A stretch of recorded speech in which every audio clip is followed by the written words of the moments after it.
Il est plus que jamais d'actualité et est aussi capital au vu des multiples catastrophes qui se sont abattues ces dernières années sur notre cher Haïti, dont la dernière en date n'est autre que l'ouragan Mathieu, qui a laissé ruine et désespoir après son passage dans le Grand Sud, et l'élan de solidarité qu'elle suscite auprès de nos partenaires techniques et financiers internationaux, les pays amis de la communauté internationale d'une manière générale, qui ont répondu en apportant leur aide en nature et en espèces. Je ne vais pas épiloguer sur les dégâts colossaux provoqués par Mathieu. Vous avez tous été témoins des images bouleversantes qui circulaient sur les réseaux sociaux et qui tournaient en boucle sur les écrans de télévision. Mais je vous dirai tout simplement que l'heure est grave. Car, comme en 2010, après le dévastateur tremblement de terre du 12 janvier, les préoccupations autour de la gestion, l'acheminement et l'efficacité de l'aide refont surface. Quelles leçons avons-nous apprises de la situation de l'aide internationale plus de 6 ans après le séisme et de ce que plus d'un s'accorde à qualifier de désastre?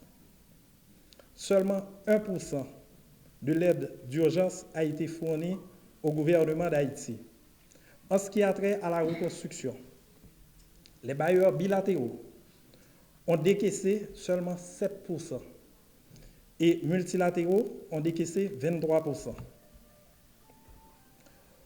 Tenant compte de ces données révélatrices, nous autres, au sein de l'IA Haïti, nous estimons qu'une réflexion globale sur la question de l'aide internationale, de manière générale, devrait être faite. Car l'aide massive, faiblement coordonnée, peut provoquer des effets pervers. Comment gérer tout ce flux d'aide que nous recevons en évitant de répéter les mêmes erreurs il y a 6 ans? Il est désormais indispensable de trouver de nouveaux modèles de partenariat qui favorisent le renforcement des capacités et l'autonomisation réelle des acteurs des sociétés civiles nationales. Le pays enverrait ainsi un signal fort à la communauté internationale. Pour y parvenir, nous préconisons donc, au sein de IA Haïti, la création de cellules d'audit interne au sein des ministères, appelées à jouer le rôle d'interface avec les institutions comme la Cour supérieure des comptes, l'unité de lutte contre la corruption, l'unité centrale et de renseignement financier, l'inspection générale, afin de leur faciliter la tâche dans leur travail d'audit, de contrôle et de renseignement. Malheureusement, au moment où je vous parle, seulement les institutions financières sont contraintes par une circulaire de la Banque centrale de recourir à l'audit interne. L'IA Haïti invite donc les législateurs à réfléchir sur comment, à travers le vote d'une loi, centraliser les énergies déployées par les institutions subventionnées pour donner des réponses claires et directes à la perception de corruption généralisée qui entache l'image de notre cher Haïti. Cette 5e édition de la Semaine de l'audit coïncide à la dernière année de ma présidence. Je veux profiter de cette occasion qui m'est offerte pour remercier mes collègues du conseil d'administration et tous les collaborateurs d'une manière générale qui m'ont apporté généreusement leur support et leur collaboration tout au long de mon mandat. C'est sa 4e édition qui s'est déroulée sous le thème « Rôle de l'audit interne dans la lutte contre la corruption et sa contribution à la bonne gouvernance ». Le conseil d'administration de l'IA en Haïti nous porte à réfléchir cette année sur comment l'audit interne peut contribuer à la gestion efficace de l'aide internationale. La grande vulnérabilité d'Haïti face au risque de catastrophe naturelle fait que ce thème est malheureusement encore plus d'actualité après le passage dévastateur du cyclone Matthew sur notre pays. En ce sens, cette conférence devient d'autant plus pertinente pour tous les acteurs de la réponse post-Matthew qu'il s'agit d'assistance immédiate pour les victimes ou de reconstruction afin de permettre aux habitants de retrouver leurs conditions de vie pré-cycloniques et les aider à renforcer leurs capacités pour améliorer leur niveau de vie. Bien entendu, la BRH se tient prête non seulement à contribuer à ces efforts post-Matthew, mais elle continuera à jouer son rôle au niveau de la stabilité macroéconomique tout en aménageant les meilleures conditions pour la croissance et le développement. En ce sens, en septembre 2014, la BRH a lancé une stratégie nationale d'inclusion financière.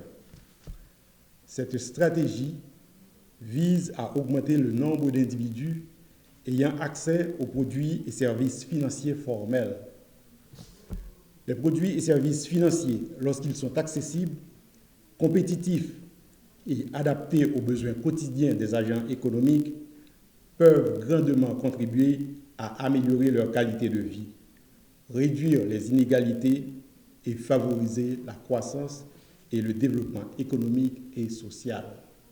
La mise en place d'une stratégie d'inclusion financière témoigne du fait que la BRH est consciente qu'il faut que l'accès aux services et produits financiers soit moins concentré sur les grandes villes, les secteurs liés au commerce, aux grandes entreprises et sur un petit nombre de débiteurs et déposants. Soyez rassurés que nous poursuivons cet objectif sans compromettre notre engagement aux pratiques de bonne gouvernance et le respect de ces dernières par les banques et institutions financières qui contribuent à la stabilité financière à laquelle nous sommes très attachés. La BRH, quant à elle, a toujours opté pour le renforcement de la bonne gouvernance en donnant aussi l'exemple. En effet, depuis plus de 20 ans, la BRH publie des états financiers audités et a créé une fonction d'audit interne.